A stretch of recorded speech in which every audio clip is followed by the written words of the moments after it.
মনি তুই ঈদের দিন কি করবি কদিন তোর প্ল্যানিংটা কি? ঈদের দিন আর কি করবো আব্বা, তোমার কাছ থেকে 5,000 টাকা নিয়ে বন্ধুর একটা অ্যাপাচি মোটরসাইকেল আছে, পাম্পে যাবো, যাই ট্যাঙ্কে ফুল করবো, করে 7-8 দিন শুধু ঘুরবো। এক ট্যাঙ্কি তেল তোরে কোন পেট্রোল পাম্প বেলা দেবে নে? সে আমি বুঝবানে। তা আব্বা তোমার প্ল্যানিংটা কি?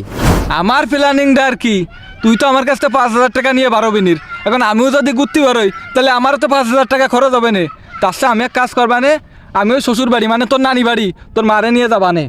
আব্বা শুনলাম নাকি নানা এই দিতে ছাগল জবাই করবে, তাহলে আমার 3-4টে বন্ধু আছে, ওই বন্ধুকে নিয়ে খাইয়ে আসবান। হ্যাঁ যাইস কেনে, বিকেলে যাই সাইডে খাই আসছে নে।